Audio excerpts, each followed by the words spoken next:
Hi again, everybody, and welcome to Facing the Pain. Tonight, we're going to talk about UFC 208 and preview some heavyweight fights that are going on this weekend. Sam or Kadi is with me. Are we really previewing heavyweight fights that are going on this weekend? Yeah, Fedor is back. Oh, Fedor and Mitrione? Yeah. I'm excited about that. Sure. I mean, excited, I'm using that loosely, but I'm intrigued. I don't know if I can be excited for anything right now. I'm sick. I'm on a bunch of NyQuil.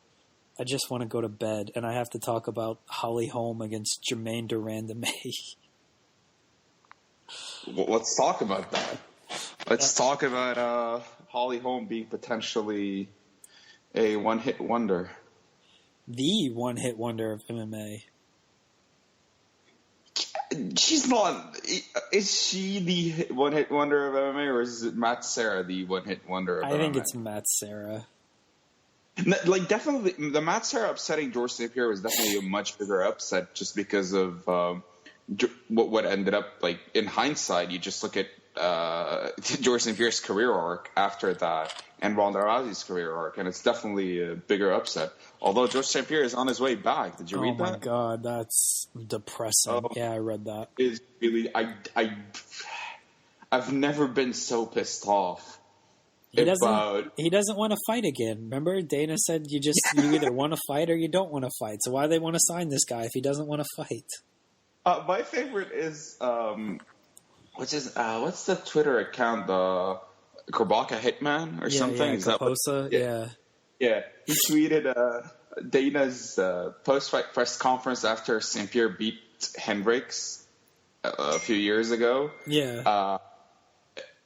Dana said, "You're either retired or you're gone. You don't get to just take time off and then come back whenever you want." That's pretty funny because that's exactly what St. Pierre ended up doing.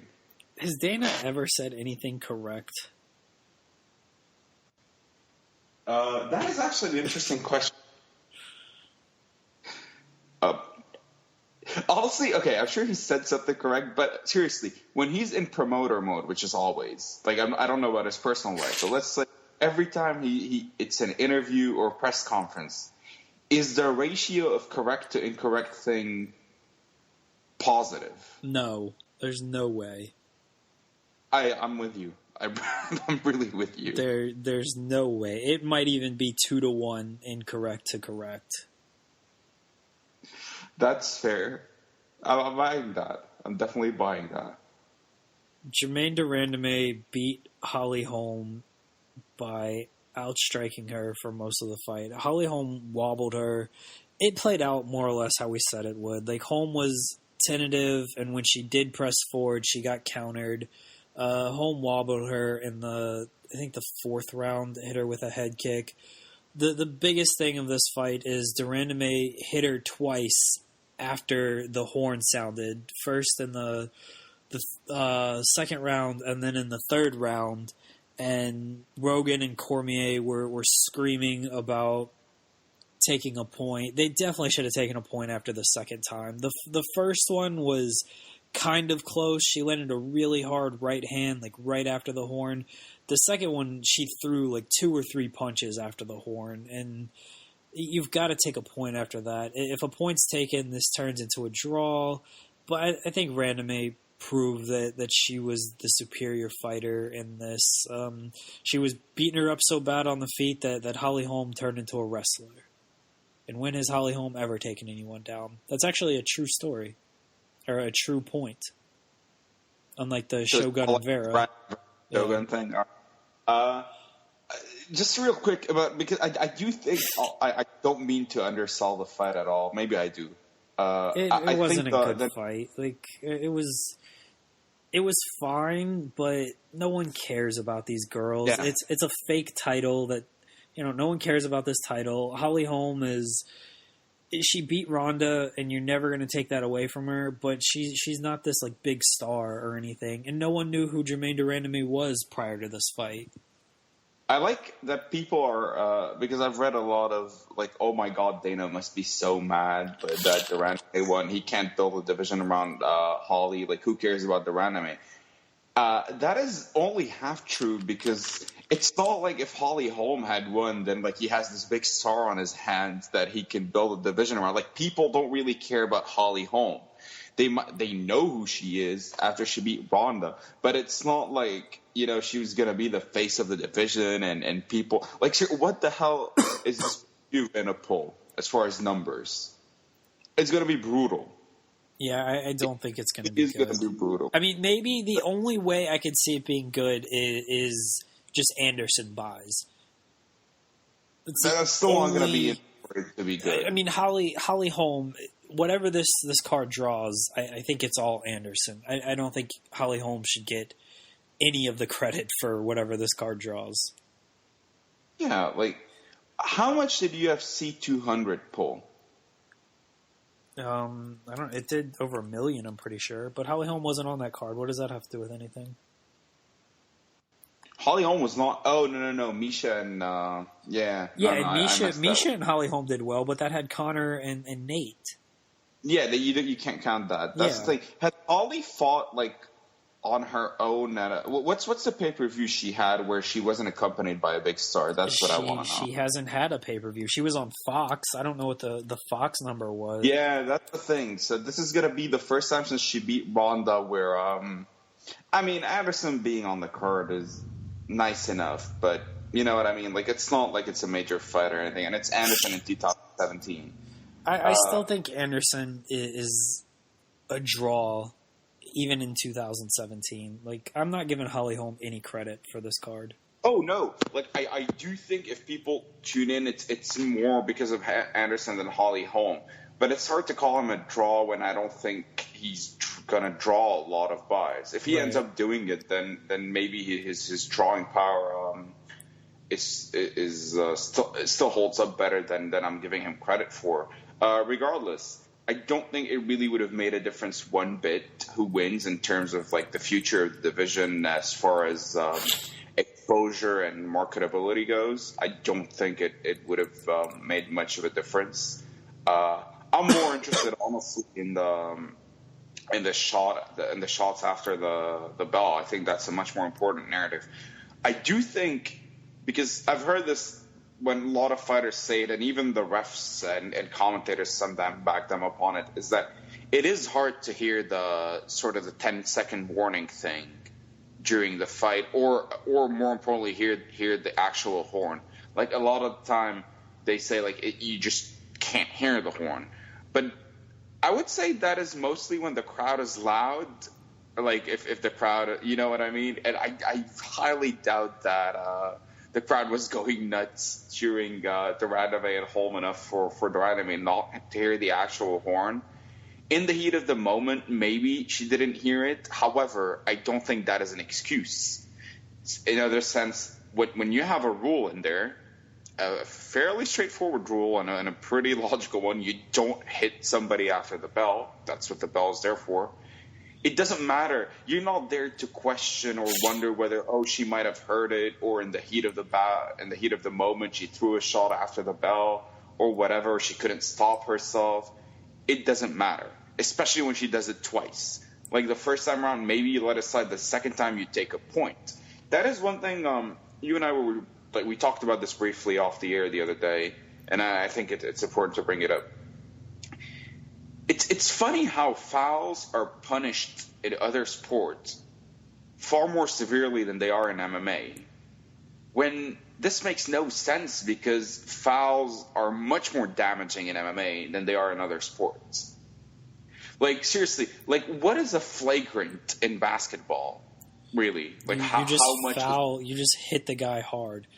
Yeah, like on his arm or something. You know what I mean? A clear path foul punishes you more than than a called foul in MMA.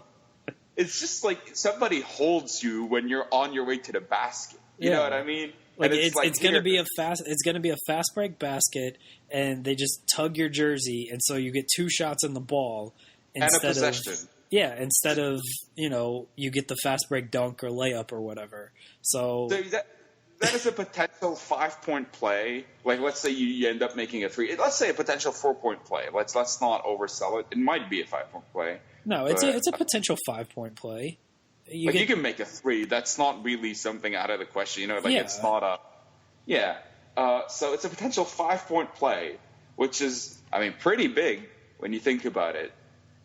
And what really happened? Somebody, pulled your jersey while you're on your way to the basket. Woo, big deal. And I'm not saying it shouldn't be punished. Or, even better, a technical foul. What is a technical foul? You just yell at the ref or something, right? Do it twice and you're thrown out of the game. Think about that.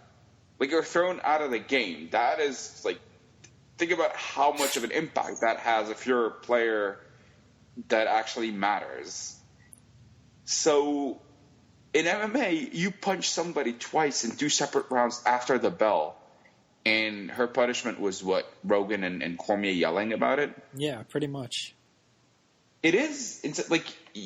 It's pretty absurd. And I don't even think that is the biggest that is the biggest type of fouls that go unpunished. I'm much more interested in how groin shots and eye pokes, how much lenient referees are to punish them. Like, these are result-determining fouls. Like, if you get poked in the eye, I think a lot of the times maybe it's because we take it for granted that, it's just part of the game. We sort of maybe undersell or undervalue just how much of a factor that might end up being. Like, think about it. Think about just, let's say you accidentally get poked you poke yourself in the eye now. That sucks. That is annoying. Now imagine being poked really hard in the eye in a hand-to-hand combat situation against a professionally trained athlete. Like, when John Jones fighting you is bad enough. When he pokes you in the eye while doing it, you know what I mean? Like, that sucks. Your vision is blurry. You feel like shit, and you're already in there in a high danger situation. So we're like the merest delay in reaction time, if your vision is impaired in any way for even a split second, that's potential brain damage. I know it sounds like I'm dramatizing the situation, but it really kind of is what it is. More fighters should kick other fighters in the dick. You told me that the other day, and I actually do think, if you kick somebody in the balls, that is never an automatic 1-point deduction. No. So you have to do it at least twice, and even then you might be able to get away with it. Yeah. So if you kick them really, really hard in the balls. How many times did Czech Congo hit Mirko Krokop in the balls? He never got a point taken away, I don't think. And think about that. Those are the most impactful. Those ended up being the most impactful strikes of that fight. Remember, Gabriel Gonzaga once kicked Chris Tuchscherer in the balls so hard. That guy was puking. Yeah. He was puking. And I'm pretty sure the fight continued. Or I might be wrong. No, it did, because Gonzaga knocked him out shortly after. Okay, think about that. He made him puke. I think it's absurd that his corner and the ref allow that fight to continue. If you, dude, seriously, I've hurt myself in the balls while trying to do the DX crotch chop thing. True story. Stupid. What's that? I said you just sound stupid by doing that. I know, but I've done the suck it thing once, and it hurt, and it sucked for like a good 30 seconds, where I felt the stupidest I ever did. And on top of that, my testicles were killing me. So think about getting kicked really, really hard in the balls by a professional athlete like Gabriel Gonzaga, dude. Like that guy is like what, 230? At least. So that is like pure Brazilian, probably steroid injected muscles. Let's be honest. It says he's 262. So yeah. Oh wow. He's a big dude. Like he's a big dude. 262, pure muscle, professionally trained athlete. He kicked Mirko Krokop in the head once, and yeah, I'm sure Krokop felt better when Congo was kicking his balls. And that guy kicks you straight in the nuts to the point where you're vomiting, and the fight is allowed to continue, and he ends up knocking you out because, I mean, of course. So, and he doesn't, maybe he got a point deducted, I don't even remember, but I think that should just be worse than no contest, probably even a disqualification. I would take the point deduction. It's like the Brock Lesnar and Kurt Angle Iron Man match, where Lesnar just beats the shit out of him with a chair. So yeah, he gives him the fall, but then he immediately pins him and gets the fall back. Like makes sense. Except in MMA, if you do that, you win the fight. Like you get the fall back, but you win the fight. So I'm with you on that. You get a point taken away, but if you finish the guy, like who gives a shit about that point? Like he's basically, he's not himself after that. If you kick him in the dick hard enough, so. And if you lose by that point, then you lose by that point. I feel like the risk is worth it. Remember Mirko Krokop poking Mustafa Al-Turk in the eye and just like finishing him immediately afterwards? Yeah, the referees in MMA are so dumb that they miss this shit half the time anyway. I mean, if you get kicked in the balls and that's the thing with MMA is you can kick a guy in the balls, and if he starts clutching at his cup, like unless the ref is in there immediately, I'd punch him afterwards too. Yeah, you can follow it up to the point where the ref can't do much. Yeah, like it is amazing how these things are. Like same with an eye poke. Like how many times does a guy get poked in the eye, and it's like a delayed reaction, and then he's like touching his eye, and then the ref stops in. Like if he's gonna touch his eye, I'm gonna hit him before the ref stops. Like I really feel it boils down to fighters' goodwill, because a lot of the times when a fighter gets poked in the eye, like the other one just backs down and like apologizes. Yeah, well, fighters are dumb. That's why they're fighters. That is a very good point. And referees are even dumber because that's right. They're referees. They're not even fighters. Real quickly on Holly Holm, she did pull good numbers on UFC on Fox, so I don't want to be too harsh to her. It was during the summer, so not much like competition from shows, but also not much promotion because they don't promote that shit during the summer. So we'll be. Are you saying she's a good draw on paper?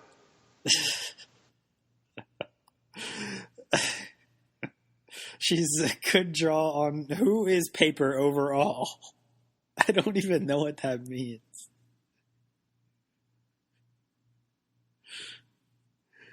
That's the sentence. Let me read this sentence. MMA is a sport. Dude, we're on air. Forget it. I don't care. No. No, dude. Seriously, forget it. We'll talk about it when we're done. All right, fine. Who is paper overall? That's a very fair question. That's an existential question, I feel. Chris Rock talked about Alexis Texas, and I thought of you. That's really gay and random, but yeah, there you go.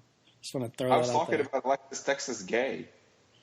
That I thought of you while he's talking about Alexis Texas. Yeah, that is kind of gay. Yeah. What are we talking? Oh, yeah, UFC 208. Another thing is with these referees, like they had some weird new rules for this event where like 10-8 rounds are more encouraged and stuff. And with the referees though, none of these rounds were 10-8 rounds, but when the ref hears like the clapper at 10 seconds, doesn't he in his mind like have to have a clock going down in his head? Because the rule is like you don't stop fighting until the referee steps in to separate you. So the ref has to be quicker on the horn. Like even if he's a split second before the horn, I feel like that's fine. I feel like the ref can just like make the countdown in his head and like at some point go like 5 seconds remaining, guys. Like he can just like yell it at the fighters, you know what I mean? And then like immediately step in. I don't know what the referee has with 10-8 rounds though. You said with the referees none of it is 10-8 rounds. I'm guessing you mean judges. But I don't know what I'm talking about. I don't even know what I just said. Anyway, but yeah, like I think the ref, that's the other thing, like a lot of the times the ref doesn't even seem ready to step in. And I don't know. I think like that 10-second warning is more for the ref than it is for the fighters. Yeah, I think so too. Like it tells the ref like there's 10 seconds left, so start this countdown clock in your head. So when you hit 1 second, just step in then, and you'll be right on the horn. Yeah, or at least, like, okay, don't step in as soon as you, but, like, be super prepared to where the moment you hear, like, it's, when you're ready to hear the horn, you are going to step in faster when you're, like, super expecting it, you know what I mean? Like, okay, if you do the countdown correctly and it shouldn't be that hard, then you're good. Some of these refs probably can't count it down from 10. I think we need a shot clock. There should be a shot clock in MMA where like one fighter only gets to throw offense for 24 seconds and the other fighter defends. Wasn't like Elite XC had like the ground clock where if you didn't advance your position in 30 seconds, it was like an automatic stand up? That was weird. It was fantastic. It was. Any wacky idea like that, I fully support. So de Randamie won, and then Joe Rogan asked her about fighting Cyborg, and she claims she needs hand surgery. And the best part about all of this is, you know, Holly Holm is appealing the loss, and so de Randamie posts, like, you know, I don't want to leave any doubt, so I want a rematch against Holm. And Holm's trainer, manager posts, like, we're against fighting the cheater Cyborg, the drug cheater, and we're against fighting the cheater de Randamie. So basically, Holly Holm doesn't want to fight Cyborg or de Randamie. De Randamie only wants to fight Holly Holm, and Cyborg just wants to fight. What a stupid fucking division. Dana White should just strip de Randamie of the title, award it to Cyborg. I mean, is it less absurd than however de Randamie won this title? Whatever at this point. Or actually just ban the title. Like you know what? Cyborg should go on like a pro wrestling angle where she has her own title. And like a TV title like Rob Van Dam and ECW. Like she's just a television champion and she just fights people. That was a legit title. You're talking about Taz. Taz had the FTW title. Oh, right. Oh, yeah. That is actually what I was... Yeah, true. I confused both. Yeah, go for the FTW title. I mean, what would Cyborg call it, though? The FTFW? Fuck the featherweights? I could go with that. Yeah, sure. All right. That's what she should do. Can she even fight now? Oh, Dana said it's looking good for her with the commission. Yeah. I don't know how you fail a drug test and it looks good. Although the drug test failure's timing was, let's say, not at all suspicious. After Cyborg had turned down some fight. Remember? Yeah, what a stupid sport. Yep. Anderson Silva defeated Derek Brunson. He didn't walk out to DMX, and it severely pissed me off. He came out to his son's song, and I tweeted, it's dark and hell is hot when the lights went down, because I was just so hyped. Like, that's Anderson. And he comes out to this, like, upbeat song that his son did, and first off, it sucked, and second off, I was just pissed. Like, this is not the Anderson Silva I know. I haven't rewatched it. I didn't think he won. It was Anderson where he just stood there and he tried to counter and he got outstruck. His chin held up. I'll give him credit for that. He got taken down. His takedown defense actually looked really good. Brunson didn't pull the trigger Farley enough, and it wasn't a good fight. But I was happy Anderson won. Anytime Anderson and Silva picks up victories, it's always a good thing. I think. Okay, first of all, I did not see the walkouts, but it is pretty disappointing. Like every time we talk about Addison, one of the first things we talk about is black and yellow and DMX. At least the black and yellow is back. It still looked a bit wacky, but at least it's back. The no DMX thing is pretty disappointing. I thought he. Well, the thing is with that is, they got sold to that entertainment company. Right, and now they're encouraging them to walk out to certain artists. Yeah. And is so, Addison Silva's son among them? I mean, if it's his son's song, it's whatever. Did you see the thing where the coaches were pissed that they have to pay for Fight Pass to study footage? How stupid is that? Oh, seriously? Oh yeah. I don't know who the coach is for, but apparently UFC would always send them a thumb drive of the upcoming fighter that they're facing so they could watch tape on who they're facing. And now when they requested the thumb drive, they were told, yeah, all the fights are on Fight Pass. You need to pay for Fight Pass to watch your film study. Just find the fight online, dude. Seriously. The quality would suck, though. But is there a stingier promotion than UFC? Seriously. They were just sold. It's fine if you want people to use Fight Pass. Don't make these people, pay for it, though. You know what I mean? How... You were just sold for $4 billion, and you're going to make all these fighters and stuff pay for Fight Pass? What a stupid company. How much does Fight Pass cost, by the way? $10 a month, I think. I mean, I don't have it, but I think $10 a month. You can get a free month if you sign up. So just create a bunch of emails and just, always use your free month whenever your fighter is fighting. God, I hate the UFC. I really honestly do. I'm not I despise them. Anyway, Anderson Silva, I thought he looked all right for a 40-something man. Yeah, he didn't look you know what I mean. He didn't look super old in vacuum. Now, compared to Anderson Silva, meaning, the middleweight champion days of Anderson Silva. Yeah, that is a vastly different fighter. Just in vacuum, he didn't look super slow. His chin, as you said, held up. Every time he got the clinch, he was getting, I wouldn't say beat up, but he was absorbing some shots, and he took them fine. The positives for him in this fight is he still looks dynamic on the feet. You know what I mean? He's moving fine. His striking is pretty diverse. His precision is precise. That is actually not. That is among the negatives. I'll get to that later. The precision part. His striking is still diverse. He's still unpredictable. You still got to be on your toes against him, both figuratively and literally. His reflexes for this fight were fine. His head movement, as old as he is still better than most, honestly. He still reads, punches, anticipates, and dodges better than most.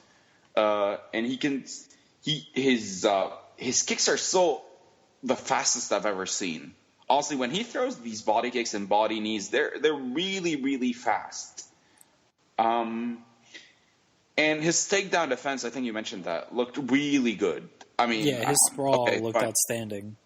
He wasn't fighting Daniel Cormier or anything, so it's not like he was facing this top quality wrestler. I mean, Brunson was a Division II wrestler. And the other thing is, Anderson Silva's takedown defense used to be pretty putrid, even when he was good. So, and even at time, there was one time where he got momentarily taken down, and he used the fence to get back to his feet pretty quickly. I actually think that's one aspect of his game that's really gotten better with time. It definitely looked really good. He reacted really quickly to the shots. He sprawled, and it's not always he wasn't always in sprawl mode. I always say the sprawl should probably be the last resort in terms of takedown defense. And I thought most fighters that didn't have good takedown defense, their immediate instinct when somebody goes for a shot is to sprawl. And that is not always the best course of action. Obviously, Anderson is seasoned enough to understand the difference. And all of that looked good. When he threw his jab, it looked good. I just wonder why he doesn't do it more often at this point in his career. And that like sort of ties it to the negatives. The problem with Anderson is, right now at least, because he lost that split second, his timing on counters and his precision are not the same. And therefore, he can't hurt you the way he used to. Like, Anderson obviously had a lot of power, but it was always more about, at least I think, more about timing and accuracy than pure power. You know what I mean? Like, he wasn't, let me see, I'm trying to think. Like, he wasn't like, I don't know, Hector Lombard.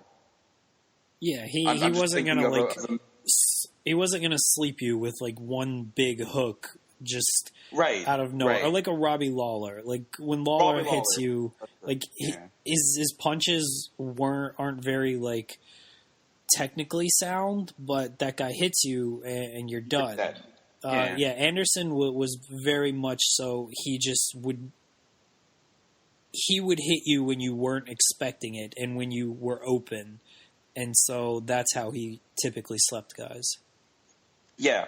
So because of that, because Anderson's offense relies so much on feints and like he moves his hips around, he feints, he gives you different looks and uses that to open you up. It's not always just counter striking. Like Rogan has this false narrative, and he did bring it up in this fight again, that if Anderson can't get you to start opening up, and opening up is true. He does look for a way to open you up, but he's not always looking for you to throw so he can counter. Yeah, like he doesn't need guys. Rogan kept talking about he needs guys to lead. Like he doesn't need guys to lead. That is false. That is absolutely false. Like he does do it very well when they do. Like he's the best counter. He's the best counter striker in history. So if you do lead against him, like you're giving him openings. We're not denying that, but he's not inept if you're not leading. Yeah, that is sort of... Look, when he got the clinch against Rich Franklin twice, he wasn't looking for Rich Franklin to lead. When he tripped Nate Marquardt and followed it up with a punch to the ground, he wasn't looking for Nate Marquardt to lead. When he knocked Vitor out with a front kick to the face, he wasn't looking for him to lead. Remember... Actually, he did counter against Okami, so that would be about... When he threw a body kick against Stephan Bonner, you know what I mean? Like, that guy's striking is so diverse that it's not just counter-striking. Obviously, you can point to the Okami fight, to the Forrest fight, to where, of course, Anderson can lead. But remember the flurry that hurt Dan Henderson before he got him to the ground and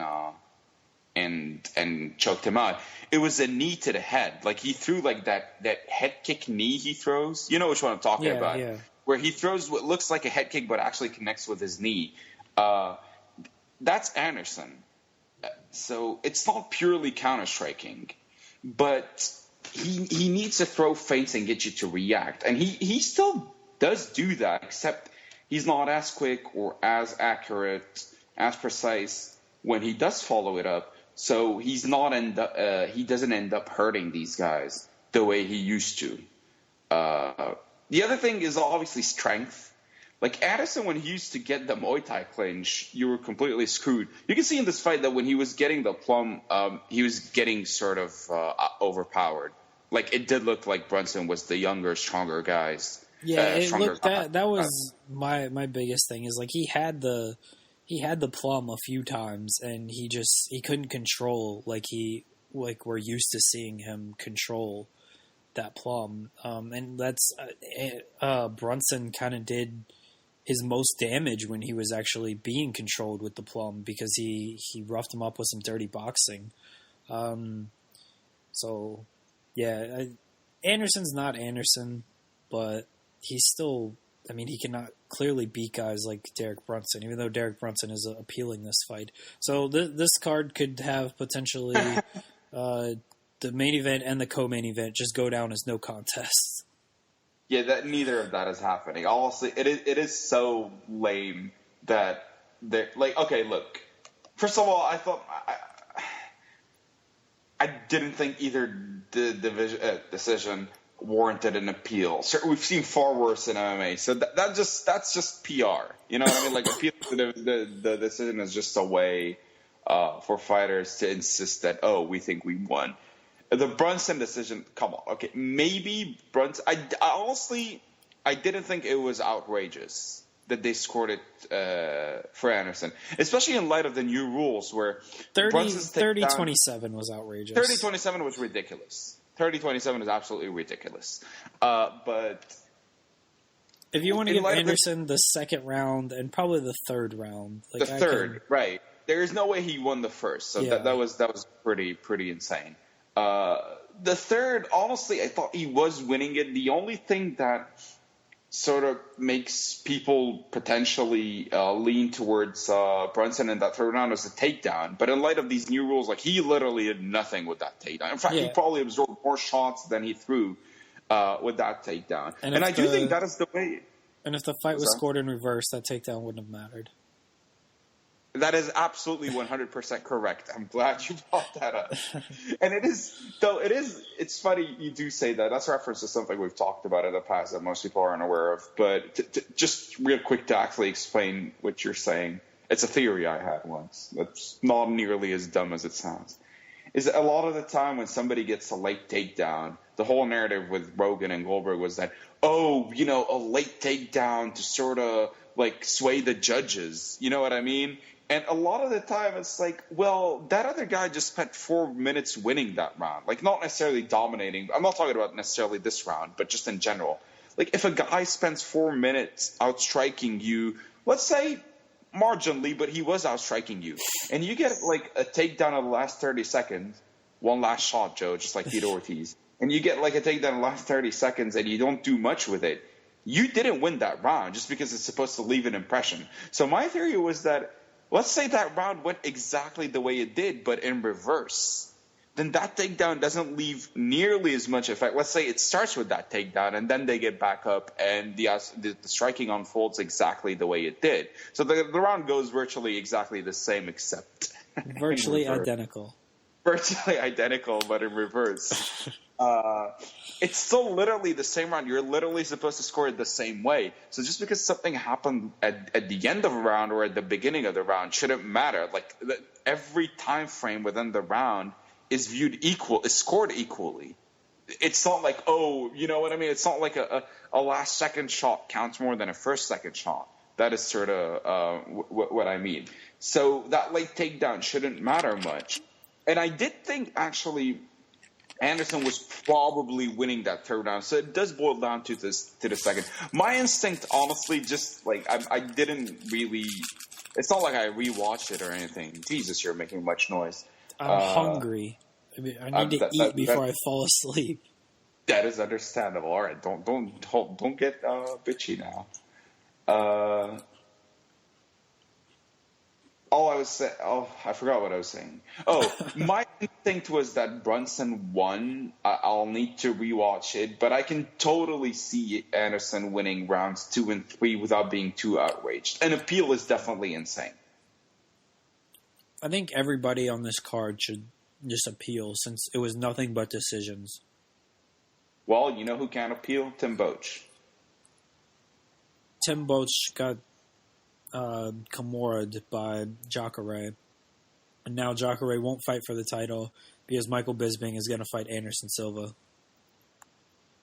I'm all in on this prediction. That's your prediction? He's going to fight Anderson Silva? You know who should fight Anderson Silva? Anderson Silva? No. I get that joke, but no. Think of another joke. Something that you confirmed once on this podcast. Oh, George St. Pierre. That's right. Now that could happen. It could, because George St. Pierre is a moron. You need to talk to your boy about this. Tell him. I wish I could. Tell him to knock it off. It is not a good idea. Like, he's literally the only fighter, at least top-level fighter, maybe in any combat sport. I have to think about boxing. Mayweather. He's not. He hasn't walked out yet. Now, has he? No, He's gonna I think fight. he's... Okay, No, well, he's let's say gonna he fight fights... Conor he's gonna get knocked out. I don't care what you say. Conor is knocking Floyd Mayweather out. Boxing, MMA, doesn't matter. Okay, but obviously Mayweather is virtually retired, because if he actually has one more fight in him and it's against Conor McGregor, then it's not much of a fight. And he's not doing that fight for $25 million. What a stupid offer. I know. So, okay, Mayweather is a good call. But he's definitely the only fighter in MMA to walk out on top. Say what you want about the Hendricks decision. And I did think St. Pierre lost that fight for sure. But the fact is, he won it. Might have been even unanimous. Was it unanimous? I'll look it up. Regardless. And it was at the end of a legendary title reign, in which for the majority it was split. All right, yeah. The judges are idiots. If they scored it in reverse, St. Pierre wins the unanimous decision. So it was at the end of a legendary title reign in which he won virtually every second of every fight up until the tail end of his career, at least. Since pretty much that injury that forced him to come back, and he fought Condit, and he was never the same then. But I mean, he still won those fights. You had that privilege. Don't come back and ruin it. Like, check out Anderson's record now. Just go on Wikipedia and see like those red colored fights, the ones he lost, and see who some of them were against, and it just doesn't feel right. Don't be that guy, and it pisses me off. It really, really bothers me that George St. Pierre is coming back. And like, what does he? I understand that he's coming back just because it's the competitive drive. I'm sure it's not because he feels he has something to prove or because he needs the money. But I mean, if you need the money, you don't fight. Not in the UFC, not in MMA. MMA is not the way to make money. But St. Pierre was actually one of the few who did make money off of MMA, so he doesn't really need the money. So why? I know competitive drive and everything, but you've been out for 3.5 years. By the time he comes back, it might legitimately be 4 years since he's been out, or at least close to that. That's a lot. And I know he stayed in shape. And like, if you follow his Twitter account, he keeps posting videos of him doing like the gymnastic trainings. Why would I follow him on Twitter? Because he's George St. Pierre and he's awesome. Isn't it confirmed that someone else just runs that account? Yeah, I even tweeted it at him once. I told him, "You're not George. You broke my heart." Can we continue on? We can have this St. Pierre discussion another time. Yeah. By the way, it's not confirmed. He confirmed it. He said, like, yeah, I don't run my own Twitter account. Yeah. But yeah. Okay. Jacare submitted Tim Bosch. I would like for Jacare to get a title shot. It's him or Maya, I feel like, but they're going to give it to Jacare. Feels like he's been winning forever. Like, okay, there was a split decision loss in between, but that guy, he's been winning forever. Like, just give him a title shot. He's even an idiot for saying he's not waiting. He should just say, like, I'm not fighting unless it's for a title. Somebody should write a column yelling at him and his camp for that. They're going to give it to either Romero or I still think Anderson if they don't do Anderson and St. Pierre. You got to strike while the iron is hot on Anderson and St. Pierre. Super fight. Yeah. Hashtag super fights. They can't do it yet. Like, Bisping has to have his rematch with Anderson before they can do, and then Anderson needs to beat Bisping before he has the super fight with St. Pierre. And St. Pierre has to beat Woodley. They both got to be champions, otherwise no one cares about the fight. That's a lot of ifs. All of it is happening.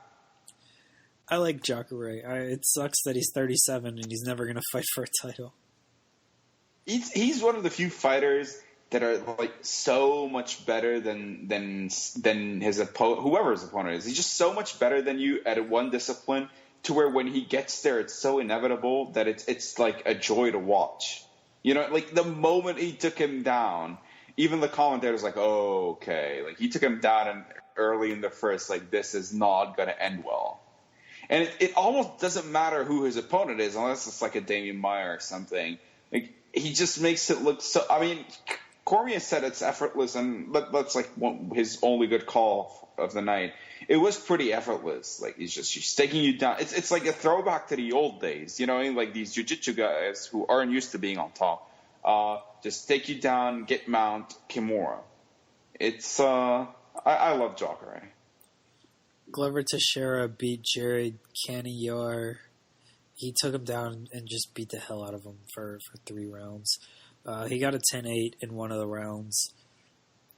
Whatever. Glover Teixeira is fine, but he's also 37, and he came to the UFC too late. And people think he's a good striker when he's really a better grappler. Oh, Glover Teixeira has always been a ground and pound guy. The whole idea that he's a great striker was always, I wouldn't say dumb, because like he's fine, but that was never his real strength. Dustin Poirier beat Jim Miller. A good fight. It was what you expect from these lightweights. Poirier wanted to fight smarter and then didn't, and they just brawled. I mean, these lightweight fights are good. Neither guy is going anywhere, but hey, it's a good way to kick off the card. There was just so many decisions on this card. Jacare was literally the only finish on this card. I didn't sit through the prelims because who gives a fuck about these guys?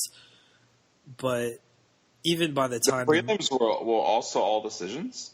Every single fight on this card was a decision except for Jacare. Even the prelims? Yes. Jesus Christ. The crowd must have been... See, that's why the randomly didn't hear the bell. The crowd was just red hot off of what was a stellar night. Yeah, it wasn't a good card overall. I mean, Poirier-Miller was the best fight on the night, which is not really surprising when you throw 2 good lightweights in there who just want to look down and throw punches. It was a card. It wasn't a good card. It wasn't. It was a bad card. It was not the card. It was definitely not the card. It was nice that Anderson won, and yeah, that main event though. Not only was it like not a good fight, like there was the controversy with the after the bell punches, and then just a random like immediately ducking Cyborg when asked about her. It just goes to show how stupid this division is. Like she just wins the title and she's like, yeah, I'm gonna need surgery, so I don't know when that fight's gonna happen. But I'll rematch Holly Holm if you want. Like fantastic.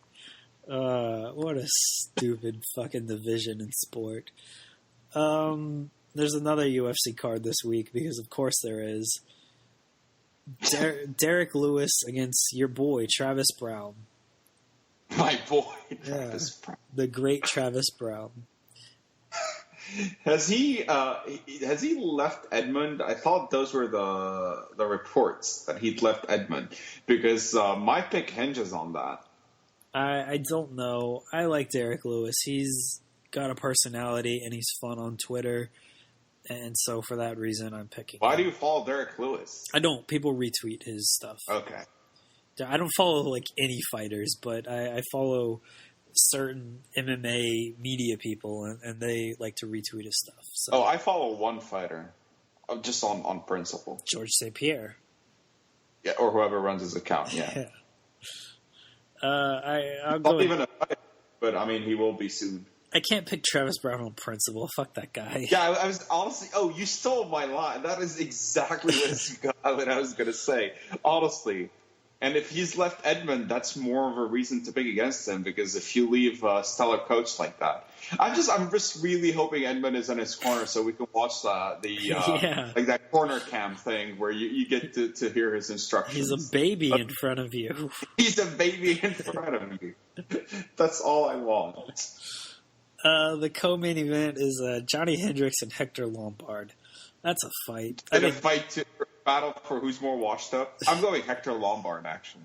I think Johnny Hendricks is more washed up. Yeah, I think Hendricks is more washed up, too. I think Lombard actually puts him to sleep. Lombard's 39. Jeez. Yep. Yeah, neither of those guys are good. What a bust Hector Lombard turned out to be. Oh, yeah. At least Hendricks, he did win the title at one point, right? After St. Pierre, yeah. But, so Hendricks, like, he has no regrets about his career or anything. He did accomplish something. But, yeah, Maybe Lombard, he can literally walk out of the cage. Does Johnny Hendricks make weight? That is an interesting question. If he doesn't make middleweight, that's something. Like, how fat do you have to be to not make middleweight when you... You were the welterweight champion. Yeah. How on earth did Hector Lombard manage to stay with the UFC that long in light of how disappointing he's been? He lost to Tim Bosch. He knocked out Paul Juarez. He lost to Okami. He knocked out Nate Marquardt and he beat Jake Shields. He beat Josh Berkman, but that got overturned. And then he's got knocked out in his last two fights. I'm fairly certain this is the... One of them was to Dan Henderson, dude. UFC title contender after that fight, Dan Henderson. That's right. Dan Henderson can still knock people out. That was a good knockout by Dan Henderson, too. Oh, yeah. Like, I hate on Dan Henderson a lot, but that was great. Oh, I forgot. Lombard actually dropped down the welterweight, too. What a stupid idea Oh, shit. That is not a middleweight fight? So Hector Lombard... No. This is a middleweight fight, but... Oh, but at one point, Lombard dropped down to welterweight, right? How did he make weight? Yeah, that's what I was wondering. Like, Hector Lombard is huge. Like, his muscle weight alone should be... I don't know. Like, Hector Lombard's shoulders alone... can't make welterweight. How on earth do you make welterweight? Those are the only two fights that matter on this show. We're not going to. No, actually, no. There is no fight that matters. Yeah, that's very fair. Don't kid yourself. Yeah, that's true. Bellator has a card this weekend, and it has a fight that matters. It does. The return of the goat. The last emperor. Yeah, the heavyweight goat. Not the goat. Say. Stop. He's not the goat. He's the heavyweight goat. Who's the heavyweight goat if it's not him? Oh, heavyweight goat? Sure. Yeah. Fedor Emelianenko against Matt Mitrione. What a fucking guy to fight. Two names you always threw in the same breath together. When Matt Mitrione was on season 10 of The Ultimate Fighter in 2010, and when Fedor was the number one ranked heavyweight in the world, I always fantasized about seeing this match. 7 years later, Czech Congo is on this card too. Like, how is Congo not getting this Fedor fight? Yeah, Father Fedor was like, "No, fuck that guy. If that guy kicks me or punches me in the balls, I'm calling the Kremlin." Czech Congo is 41. Do you think he gets a title shot? I don't know who the heavyweight champion is in Bellator. Doesn't matter. He might be the heavyweight champion for all I know.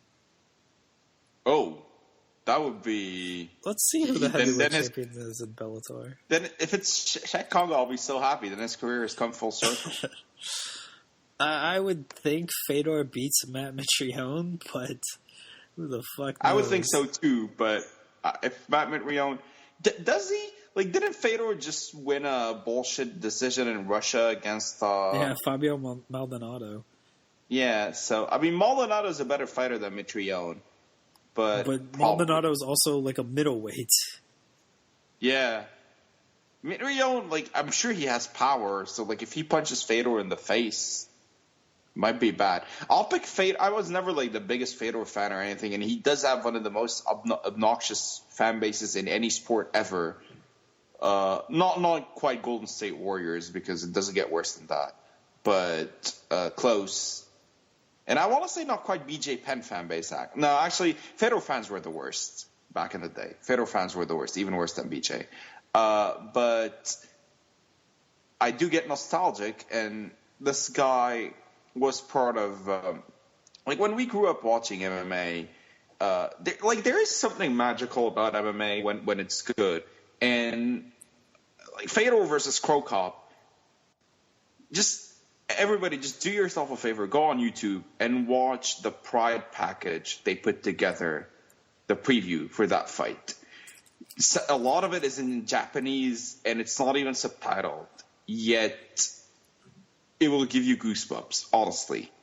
I don't think I've ever felt like a big fight. What's the word I'm looking for? Like the big fight feel leading up to a major heavyweight title, or any title, not just heavyweight, any title fight, like I did for that fight. That was a big ass deal, and Fedor kind of was at the right place at the right time with the heavyweight. He was more athletic and more skilled than everybody else, and the heavyweight division was never good. But he did beat Nogueira twice, to beat Krokop. It just was. There was something like when you think back, I get nostalgic, so I'll pick him on principle. But if you tell me he gets his ass kicked and it looks super sad, I wouldn't be surprised one bit. I think Fedor throws one of those wacky-looking hooks and knocks him out. Let's hope so. I'm rooting for him, honestly. Josh Thompson and Patricky Freire. That's a good fight. Oh, that is a good fight. I don't know how good Josh Thompson is at this point, but yeah, I'm picking. And Patricky is the lesser of the two Pitbull brothers. Patricio is the better one. Right. I'm still going Pitbull though. Yeah, that's fair. I like the Pitbull brothers. They're young. They're only 31. Feels like they've Seriously? been around. Yeah, it feels like they've been around. They have been around forever, dude. I think they first like made a name for themselves in like late 2009 or something. Patricio is only 29. Jesus. Wow. And even in his 30s. We're old, dude. Czech Congo is also on this card, as mentioned. You got to go with Czech, the best heavyweight on the night. Who is he fighting? Ole Thompson. I feel like that's a name that I've heard. He had a couple fights in the UFC. He lost them both. He fought Mariusz Pudzianowski. He lost. Oh, the world's strongest man? Yeah. That's who Fedor should fight next, Pudzianowski. I'm all in on that fight.